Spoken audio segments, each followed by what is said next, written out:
ٹھیک ہے بھائی، یہ میں میری حلال کمائی سے اس چیز کو میں نے خریدا ہے، لیکن جو آپ کھا رہی ہیں اگر وہ جائز نہیں ہے تو وہ آپ کے لیے طیب نہیں ہو سکتا ہے. بی کیئرفل، لوگوں کو اوائڈ کریں، سمجھائیں لوگوں کو کہ بھائی ان چیزوں کو اوائڈ کرو، ان چیزوں کو مت کھاؤ. آج دیکھیے کہ پیرنٹس اکثر جو ہے بچوں کی کی بہت سرکش ہو گیا ہے، بہت نافرمانی کرتا ہے، زبان چلاتا ہے، مستی کرتا ہے، ایسا کرتا ہے ویسا کرتا ہے. میں تو صرف ایک ہی بات بولتی ہوں، اوائڈ کریں. اپنے بچوں کو باہر کا کھلانا اوائڈ کریں. کچھ دن صرف آپ کر کے دیکھ لیں، کچھ دن آپ خود بخود اپنے بچے کے اندر چینجز دیکھیں گے. اور جن لڑکے لڑکیوں کو باہر کی عادت ہو جاتی نا، یقین کریں کہ بہت مشکل ہوتا ہے ان بچوں کو، ان پیرنٹس کو کنٹرول کرنا کہ وہ بچوں کو کنٹرول کر سکیں. کیوں عادت ڈالی اتنی؟ ایک بچہ کیڈبری کھا رہا ہے، اوپر سے وہ کولڈ ڈرنک بھی پیے گا، اس کے خون میں کتنا جوش آئے گا. اور وہ جوش نظر آتا ہے نا، پھر پورا گھر سر پہ اٹھاتے، الٹ پلٹ، یہ وہ پریشان کرنا، بات نہیں سننا، یہ تمام چیزیں جو آ جاتی ہیں اس کے اندر. تو دونوں چیزوں کا آپ کو دھیان رکھنا ہے. اور دیکھیے کہ چونکہ الحمدللہ آج ہم کہ اللہ کا شکر ادا کرتے ہیں کہ اللہ اپنے کلام کے ذریعے چیزیں ہمیں سکھا رہا ہے. الحمدللہ. آج تک ہم سوچتے تھے نہیں بھائی میری حلال کمائی ہے نا تو میں تو کچھ بھی کھا سکتی. جی نہیں، آپ کچھ بھی نہیں کھا سکتے. یہ جسم اللہ کی امانت ہے. اللہ نے آپ کو کچھ ٹائم تک استعمال کرنے کو دیے. بھائی جب تک تیری لائف ہے تو استعمال کر، اللہ حساب لے گا. یہ جسم کا ایک ایک حصہ ہم سے جو ہے وہ قیامت کے دن اللہ کے سامنے شکایت کرے گا. اللہ اس نے میرا مس یوز کیا، اس نے اچھے کہ ہیلتھی ڈائٹ نہیں دیا اور جسم کو بیمار رکھا اس طریقے سے. تو جب بھی کبھی سستی آئے نا، اور یقین کریں کہ سستی بہت ساری بلاؤں کو جنم دیتی ہے. آپ کو عبادت میں دل نہیں لگے گا، نیکی کے کام کرنے کا دل نہیں کرے گا. کبھی ایسا لگے نا، فوراً اپنی ڈائٹ پہ دھیان دیں. بھئی کیا میں نے کھایا تھا، صبح کیا کھایا تھا، میں نے دوپہر کیا کھایا تھا، میں نے باہر کیا کھایا، میں نے گھر میں کیا کھایا، جس کی وجہ سے میں اللہ کی نافرمانی کی طرف جا رہی ہوں. ایک ایک چیز ہمارے جسم کا، یہ کان ہمارے کہ حساب لے گئے اللہ تعالیٰ.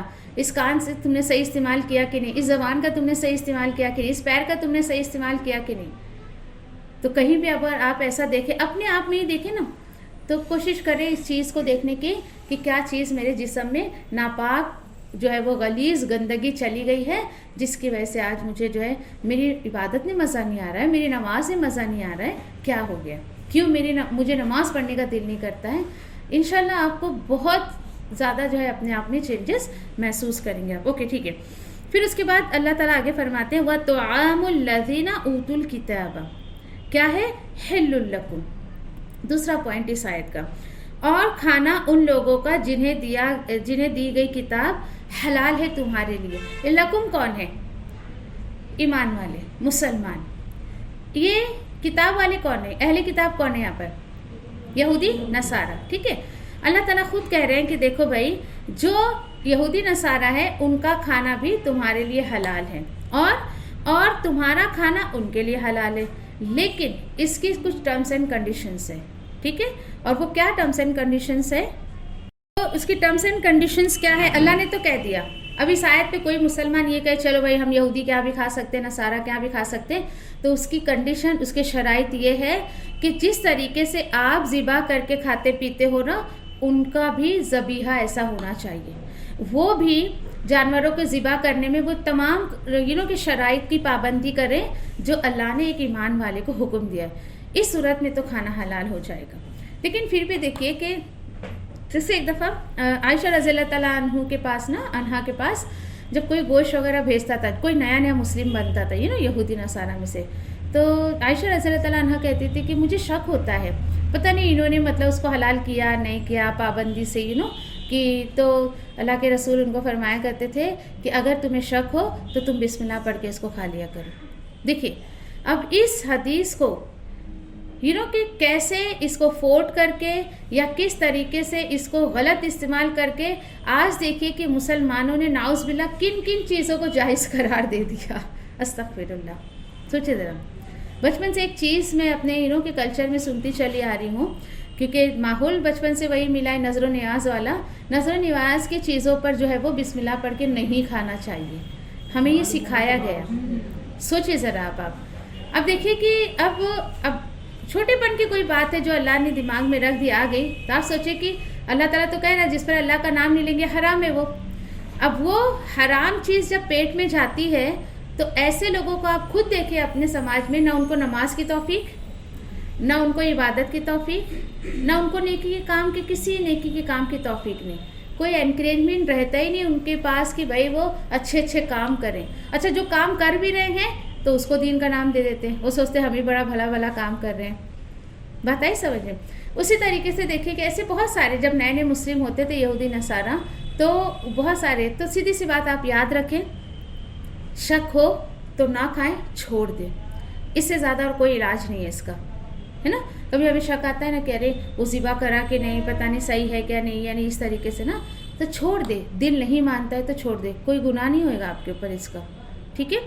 چلے پھر اس کے بعد دیکھیں کہ اللہ نے تو کہہ دیا کہ چلو بھائی ان کا کھانا پینا حلال ہے، لیکن اس کا مطلب یہ نہیں ہے کہ وہ اپنے طریقے پر ذبح کرے اور جا کے ان کے گھر پہ آپ پارٹیوں میں اور وہ سور کا گوشت بھی کھلا رہے تو کھا لے رہے. ایسا بھی نہیں ہونا چاہیے. Be careful. ٹھیک ہے اللہ نے اجازت دی ہے، لیکن یہاں پہ شرائط کے بیس پر آپ کھا سکتے ہو. بات آ رہی سمجھ میں؟ کہ انہوں نے بھی اسی طریقے سے ذبح کیا ہو جیسے کہ تمہیں حکم دیا گیا ہے، ویسے تو ہی جائز ہوگا، ادروائز نہیں جائز ہوگا وہ. چلے اور کیا حلال ہے، اور بھی کچھ لسٹ ہے یہاں پر کہ والمحسنات، اللہ تعالیٰ فرما رہے ہیں اور کیا حلال ہے، والمحسنات یعنی پاک دامن عورتیں، کس میں سے؟ ایمان والیوں میں سے. ٹھیک ہے. کس میں سے؟ مومنوں میں سے. یعنی ہاں، یعنی اب دیکھیں کہ یہاں پر بتایا جا رہا ہے کہ پاک دامن عورتیں حلال ہے ایمان والے میں سے، اور پاک دامن عورتیں حلال ہے ان لوگوں میں سے جنہیں دی گئی کتاب، جو تم سے پہلے جن کو کتاب دی گئی تھی وہ بھی عورتیں حلال ہے. ٹھیک ہے بھائی. حلال مطلب نکاح کر سکتے ہو.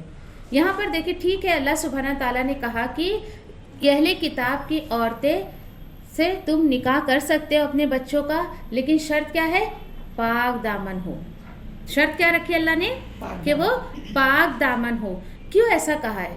کیونکہ اکثر آج دیکھیں، آج جو کلچر چلا آ رہا ہے نا، کہ ویسٹرن کا، بہت مشکل ہے کہ پاک دامن عورتیں ملیں. اور کیوں یہاں پر اللہ سبحانہ تعالیٰ نے یہ شرط رکھی ہے؟ پاک دامن ہو تو ٹھیک ہے، تم اگر ان سے نکاح کرنا چاہو. اکثر کیا دیکھا جاتا ہے کہ بھائی صرف یہ چیزیں نا لڑکیوں کے معاملے میں دیکھا جاتا ہے، ہاں بھائی لڑکا اچھا ہے کیا نہیں، ٹھیک ہے ٹھیک ہے. یہاں اللہ تعالیٰ بول رہے ہیں کہ لڑکا اگر نکاح کرنا چاہتا ہے تو اس کے لیے شرط یہ ہے کہ مومن عورت ہو، اور اگر وہ کوئی نان مسلم سے کرتا ہے، یہودی نصارہ میں سے، تو کم سے کم ٹھیک ہے ابھی وہ مسلم نہیں ہوئی ہے، وہ اپنے کلچر کو ہی صحیح طریقے سے فالو کر رہی ہو، اور شرط ہے کیا کہ پاک دامن ہو. ٹھیک ہے. کیوں؟ کیونکہ ان میں جو ہے ان چیزوں کی تمیز نہیں پائی جاتی ہے، ان کو کوئی فرق نہیں پڑتا ہے کسی سے بھی شادی کرے، رہے نہیں رہے. کیوں اللہ سبحانہ تعالیٰ اتنا ہمیں ایٹیکیٹ سکھا رہے، سمجھا رہے؟ کیونکہ دیکھیں کہ ایک شادی بیاہ جو ہوتی ہے وہ سماج کی بنیاد ہوتی ہے. جب جوڑا ہی صحیح نہیں ہوگا تو آگے سماج کیسے سکسیس ہوگا؟ آج دیکھیں کہ ایک کہ پیار محبت کے نام پر، یا آپ کہیں کہ کہ دل لگی کے نام پر لوگ آج کر تو لیتے ہیں، لیکن کچھ ٹائم کے بعد جب بچہ وغیرہ ہوتا ہے تو دیکھیں کس طریقے کے حالات جو ہے وہ پنپنے لگتے ہیں. ایک سمجھے کہ ایک فیملی ہے، اوکے، چلو بھائی لڑکے نے جو ہے وہ نان مسلم سے لڑکی سے شادی کر لیا. اب آپ ذرا صبح سے لے کے شام تک کے ایکٹیویٹیز پہ تھوڑا نظر دوڑائیں، کتنا کلیش ہوگا دونوں کے بیچ میں. اب جیسے کہ ایک فطرت ہے یا ایک حکم بھی ہے اللہ کا کہ ہسبینڈ وائف کا ریلیشن ہو تو کیا کریں؟ غسل کریں. ٹھیک ہے. اب چلو بھائی یہ تو اٹھی، یہ مرد جس نے کہا کہ چلو بھائی غسل کرنا، وہ بولے کہ میں کیوں کروں، میں تمہارے دین کو کیوں فالو کروں. ٹھیک ہے چلے، حی علی الصلاۃ حی علی الفلاح کی پکار آئی، وہ کہتا بھائی مجھے تو نماز کے لیے جانا ہے، ابھی منع کر رہی تم نہیں جا سکتے ہو. پھر اسی کے ساتھ ساتھ سمجھے کہ اب وہ چاہتا ہے کہ کچھ اور کرنا، یہ چاہتی کچھ اور کرنا، اور پھر وہاں سے لفڑے شروع ہو جاتے ہیں اس طریقے سے. یعنی آپ سوچیں کہ ایک شخص جب کہ آپ نے نیو میرڈ کپل دیکھے ہوں گے، حال یہ ہوتا ہے نیو میرڈ کپل کا کہ اگر سمجھے کہ سودا بھی لینے جاتا ہے تو سوچتا ہے میں ساتھ میں لے کے جاؤں. اتنا لگاؤ ہوتا ہے ایک دوسرے سے، بھائی کام پہ بھی ساتھ میں لے کے جاؤ، جہاں جاؤ وہاں جاؤ، ایک ہوتا ہے، ایک لگاؤ ہو جاتا ہے شروع میں شادی میں. ہاں اب آپ سوچیں کہ یہ جو اگزامپل میں آپ کو دے رہی ہوں نا، کہ مرد تو چاہ رہا ہے میں اپنی بیوی کو مسجد پہ لے جاؤں، یہاں لے جاؤں، وہ تو جانے کو تیار نہیں. پھر ایٹ لاسٹ کیا ہوتا ہے؟ دو میں سے ایک چیز ہوتی ہے، یا تو رشتہ ختم ہوتا ہے یا دین ختم ہو جاتا ہے. بات آ رہی سمجھے؟ یا تو وہ اس کے دھرم کو فالو کرنے لگتا ہے یا تو وہ رشتہ ہی ختم ہو جاتا ہے. دیکھیں اگر اللہ سبحانہ تعالیٰ نے ہمیں کسی چیز کا حکم دیا ہے تو اس میں ہماری ہی جو ہے بہتری ہوتی ہے. ایک فیملی میں اپنے پڑوس میں ہمارے پڑوس میں آئے رہنے کو, مجھے اتنی حیرانی ہوئی سن کر کہ یہ مسلم فیملی ہے. آپ بولو گے کیوں؟ کیونکہ ان کی بیٹی اتنی سی کہ ہاف کہنا چاہیے کہ 3/4 پینٹ بھی نہیں, ہاف ٹو ہاف پینٹ گھٹنے کے اوپر تک پہن کے پوری چول میں گھومتی ہے بچی وہ, اور باپ جو ہے وہ چڈی پہن کے گھر میں گھومتے رہتا ہے. کسی ماحول سے نہیں لگتا ہے کہ یہ مسلمان گھرانہ ہے. جب میں دوسرے پڑوسیوں سے پتہ چلا, میں نے کہا پتہ ہی نہیں چلتا یہ کس دھرم کے ماننے والے ہیں. تو کہا کہ باپ مسلم ہے اور ماں کرسچن ہے. میں نے کہا ماں مسلم اور باپ کرسچن لگتا ہے میرے کو تو, کیونکہ ماں تو شلوار قمیض میں رہتی ہے اور باپ وہ اتنی سے چڈی پہن کے پورے گھر میں, ٹی شرٹ بھی نہیں بدن پہ, اور دروازہ کھلا, پردے کا اہتمام نہیں. یقین کریں مجھے افسوس اتنا ہوا, اور اب میں موقع کی تلاش میں ہوں کہ کیسے اللہ مجھے موقع دے کہ میں اس گھر والوں سے یا اپنے شوہر کے ذریعے کسی بھی ذریعے, بھائی میں تو اس آدمی کے سامنے نہیں جا سکتی جو خود کے گھر میں چڈی پہن کے گھوم رہا ہے. تو میں ابھی بہت طاق میں ہوں, یا میں کہ امید میں اللہ سے اور ایک موقع میں کی تلاش میں کہ کیسے مجھے موقع ملے میں اس بچی کو, اور اس کے کہ بچیاں جو اس سے ملنے آتی ہے نا کالج کی, وہ باقاعدہ برقعے میں آتی ہے, صوفیہ نام ہے اس کا. اب آپ سوچیں ذرا, سوچیں کہ ایسی آیتوں پر پھر ایسے سارے نظارے ہمارے سامنے آتے, کتنا افسوس ہوتا ہے. آج دیکھیے کہ کیا ہو گیا ہے مسلم لڑکوں کو. میں آپ کو ایک بات شیئر کروں گی. ایک اسکول کی پرنسپل نے مجھے ایک ویڈیو بھیجے, اینڈ اس ویڈیو میں میں بھیجوں گی آپ کو, آپ سنیے گا. اتنا کلیئرلی ایک ہندو دھرم کا ماننے والا وہ کلیئرلی کہہ رہا ہے ایسا, مسلم لڑکیوں کو میں 50 جو ہے وہ فائدے سناتا ہوں ہندو لڑکوں سے شادی کرنے کے. خیر پوری تو میں نے نہیں سنی, شروع کے 2-3 جو میں نے پوائنٹ سنے, کیونکہ کافی لمبی ویڈیو تھی, پورا میں سن نہیں پائی. لیکن جو بھی ہے نعوذ باللہ اس میں ایسی باتیں وہ کہہ رہا ہے, ان کو طلاق کا سامنا نہیں کرنا پڑے گا, ان کو جو ہے اپنے گھر میں بے عزت نہیں ہونا پڑے گا, ان کو بچے کی فیکٹری نہیں بچہ پیدا کرنے والی فیکٹری نہیں بننی پڑے گی. آپ سوچیے کہ کیسے مسلمان لڑکیوں کا مائنڈ ڈائیورٹ کیا جا رہا ہے, کس طریقے سے. تو آج اگر ہم اپنے بچوں کو, چاہے وہ لڑکا ہو یا لڑکی ہو, ان کو اگر دین کی سمجھ نہیں دیں گے کتاب و سنت سے, تو اللہ نہ کرے کہ یہ اس طریقے سے سماج کی بہاؤ میں چلے جائیں.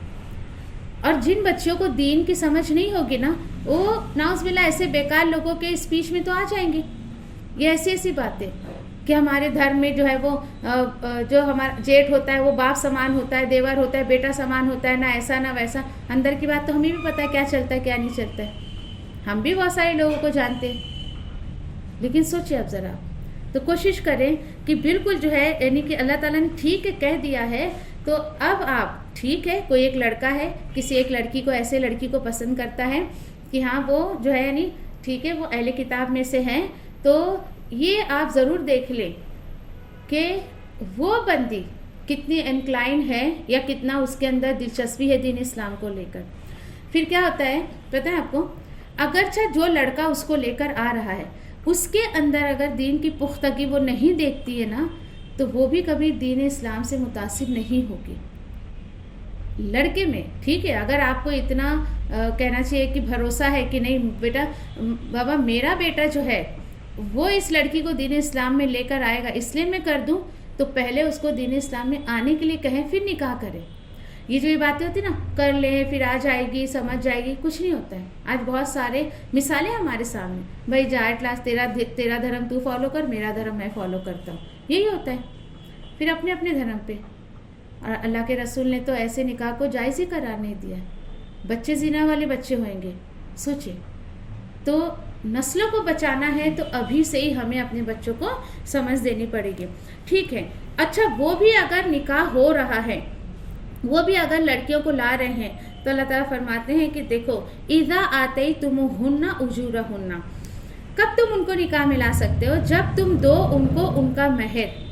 ٹھیک ہے, یعنی جو شرائط تمہارے دین اسلام میں ہے کسی سے نکاح کرنے کی, وہی شرائط تم ان کے ساتھ فالو کرو گے. ایسا نہیں ہونا چاہیے کہ تم ان کے شرائط کو فالو کر رہے ہو, یہ نہیں ہونا چاہیے. ٹھیک ہے, تو اچھا پھر اس کے بعد جو ہے نکاح میں جب آپ اس کو جو مہر دے رہے ہو, تو نکاح میں لانے کی نیت سے دینا ہے, نکاح کے قید میں لانے کی نیت سے دینا ہے, نہ کہ تم کو جو جسٹ فار انٹرٹینمنٹ, مستی نکالنے کے لیے نہیں کہ چل بھائی میری ضرورت پوری ہوتی رہے سیکس کرنے کا یہ کرنے کا، اس لیے. اور یہ آیتیں پھر سمجھے کہ دین اسلام جو ہے سمجھے کہ آپ پیپر میرج کو الاؤ نہیں کرتا ہے، کانٹریکٹ میرج کو الاؤ نہیں کرتا ہے، ایگریمنٹ میرج کو الاؤ نہیں کرتا ہے. کیوں؟ کیونکہ دین اسلام میں اس کا کوئی سینس ہی نہیں ہے. نکاح کا مطلب ہوتا ہے جیسے کہ ہندی میں کہتے ہیں نا اٹوٹ بندھن، ایسا بندھن جو ٹوٹنے والا نہیں. اور یقین کرے جو اللہ کے احکامات پہ چلتا ہے الحمدللہ وہ جوڑا ہمیشہ ساتھ رہتا ہے، لیکن اس کو اللہ کے حدود میں رہ کر اس کو جو ہے وہ عمل کرنا پڑتا ہے. چلیں پھر اس کے بعد اللہ تعالیٰ نے اگلی شرط کیا رکھی ہے کہ دیکھو، اور جو وہ عورتیں ہیں، دیکھیے یہ کیا ہے، یہ مؤنث ڈونٹ ہے، یہ یا لاسٹ میں آیا ہے. اور نہیں بنانے والی ہو وہ عورتیں کیسے، سیکرٹ ریلیشن، چھپی ہوئی آشنائی. Be careful. اس آیت پر تو میں کہتی ہوں کہ ہر مسلمان لڑکے اور لڑکی کو سمجھانا چاہیے. اب اللہ تعالیٰ بول رہے ہیں کہ غیر مذہب کی عورتوں سے، غیر مذہب کے لوگ بھی سیکرٹ ریلیشن تم ان سے نہیں بنا سکتے ہو، تو کیا مسلمانوں سے بنانا جائز ہوئے گا؟ It's a very important point کہ جب غیر مذہب کی عورتوں سے سیکرٹ ریلیشن بنانے کا حکم نہیں ہے تو دین اسلام میں کیسے جائز ہو سکتا ہے یہ؟ اور آج دیکھیں آپ، بوائے فرینڈ گرل فرینڈ شپ سب چلتا ہے، شادی سے پہلے اتنے سارے جو ہے ان کے ریلیشن ہو جاتے ہیں، نعوذ باللہ کتنے لوگ جسمانی تعلقات میں آ جاتے ہیں. اور ایسے لوگ جو پہلے سارے مزے لے لیتے نا، شادی کے بعد وہ بالکل کوئی انجوائمنٹ نہیں لے پاتے. اکثر یہ دیکھا گیا ہے. جو لڑکیاں پہلے سے سارے مزے لے لیتی ہیں، شادی کے بعد کے سارے مزے پہلے لے لیے، وہ اپنے جوڑے کے ساتھ کبھی خوش نہیں رہتی ہیں. اور جو لڑکے ایسا کر چکے ہیں وہ اپنے جوڑے کے ساتھ خوش نہیں ہوتے، کیونکہ دیکھیے وہ انجوائمنٹ اللہ نے اس کے جوڑے کے ساتھ رکھا ہے. وہ جو انجوائمنٹ کرتا ہے یا کرتی ہے نا، وہ پہلے سے اگر کر لیے تو کچھ ان کو مزہ نہیں آنے والا. پھر ایسے جوڑے کہاں پنپنے والے ہیں. مزید اللہ تعالیٰ فرماتے ہیں کہ دیکھو یہ دیکھیے بڑی سخت بات ہے، اور جو بھی انکار کرے، اوکے، اور جو بھی انکار کرے ایمان سے تو ضائع ہو گئے اس کے اعمال دنیا اور آخرت میں، اور آخرت میں اس کے لیے کیا ہے، ضائع ہو گئے اس کے اعمال، اور وہی آخرت میں کیسا ہوگا، خسارہ پانے والا ہوگا. آپ سوچے ذرا کیا بتایا گیا ہے کہ نان مسلم سے شادی کرنا گویا کہ تم جو ہے وہ ایمان سے کس کی طرف جا رہے ہو، کفر کی طرف جا رہے ہو. بات آ رہی سمجھ میں؟ یہ کیوں اللہ نے فرمایا؟ کیونکہ اکثر دیکھا گیا ہے کہ اگر تمہارا جوڑا کفر میں ہے تو اکثر لوگ لڑکے کچھ لڑکیوں کو خوش کرنے کے لیے ایسے نافرمانی کے کام کر لیتے ہیں، کفر کے کام کر لیتے ہیں، اللہ کو ناراض کرنے کا کام کر لیتے ہیں کہ گویا وہ ایمان کے دائرے سے ہی داخل جو ہے وہ خارج ہو جاتے ہیں، رہتے ہی نہیں ہے اس میں. یہ بہت اہم پوائنٹ ہے. یعنی یہ مت سوچیں آپ کی یہ سماج کی برائی ہے، اللہ نے بھی اس کو برا کہا ہے. یہ صرف سماج والے نہیں، اللہ نے بھی اس کو برا کہا ہے. تو ایسی آیتوں کو اپنے گھر میں اپنے بچوں کو سمجھانے کی کوشش کریں کہ دیکھیں کہ اس کا کیا وبال جو ہے آپ کی نسلوں پر آ سکتا ہے. صرف خاندان نہیں، نسلوں تک یہ وبال جاتا ہے. اور دیکھیں کہ جب پتہ آپ کو ایسے کتنے کیسز دیکھنے میں آئے کہ اگر سمجھو کہ کوئی نان مسلم ہے، اللہ نے اس کو ہدایت دی، تو اکثر وہ ایسے لوگوں کو بھی چھوڑ کے چلے جاتے، بھائی تم کس نام کے مسلمان ہو، تمہارے اندر تو ہم نے وہ مسلمان والی عادتیں یا مسلمان والے یا اللہ کو حکم کے ماننے کا کوئی طریقہ دیکھا ہی نہیں. تو سوچے ذرا، آج لڑکوں میں خود تو کوئی پختگی ہوتی نہیں ہے ایمان کی اتنی، اور چلے دوسروں کو مسلمان بنانے. تو بھائی جو لا رہا ہے نا، اس کے اپنے اندر بھی اتنی زیادہ ایمان کی پختگی ہونی چاہیے، ایمان کا لیول اس کا اتنا زیادہ ہونا چاہیے کہ اگلی کو جو لا رہا ہے نا وہ برابر اس کو ٹرین کرے گا، برابر وہ اس کو مسلمان کے لیول پہ رکھے گا، یا مسلمان کے حقوق جو ہے وہ برابر سے اس کو سمجھائے گا. تو یہ تمام چیزیں جو ہیں دیکھیے کہ اللہ تعالیٰ بول رہے ہیں کہ وہ آخرت میں نقصان اٹھانے والوں میں سے ہوگا. کیوں؟ کیونکہ ختم ہو گیا، سب ضائع ہو گیا. یہاں پہ جس طریقے سے دیکھیے کہ ایک نیا کہ کوئی غیر مسلم نیو مسلم ہوتا ہے، دین اسلام میں داخل ہوتا ہے، تو اللہ سبحانہ تعالیٰ اس کے پرانے سارے گناہ معاف کر دیتے جو اس نے کفر کی حالت میں کیا. سیم یہی رول اللہ نے اس پر بھی لاگو کیا ہے کہ کوئی اگر ایمان پہ رہتے رہتے کفر پہ آتا ہے تو پہلے کے سارے اچھے کام کیے ہوئے ویسٹ ہو جاتے ہیں اس کے. اس لیے ہم دعا کرتے ہیں نا کہ خاتمہ بالایمان کرے اللہ تعالیٰ، خاتمہ بالخیر کرے، کہ ٹھیک ہے ہم آج اچھے کام کر رہے ہیں، اللہ تعالیٰ ہماری آخری سانس تک ہم سے یہ بہترین کام لیتا رہے، تاکہ ہمارا دم بھی نکلے تو کس میں، ایمان کی حالت میں نکلے. ٹھیک ہے انشاءاللہ. آمین. جزاکم اللہ خیر. سبحان اللہ و بحمدہ سبحانک اللہم و بحمدک نشہد ان لا الہ الا انت نستغفرک و نتوب الیک. ربنا تقبل منا انک انت السمیع العلیم وتب علینا انک انت التواب الرحیم. آمین یا رب العالمین. السلام علیکم و رحمۃ اللہ وبرکاتہ.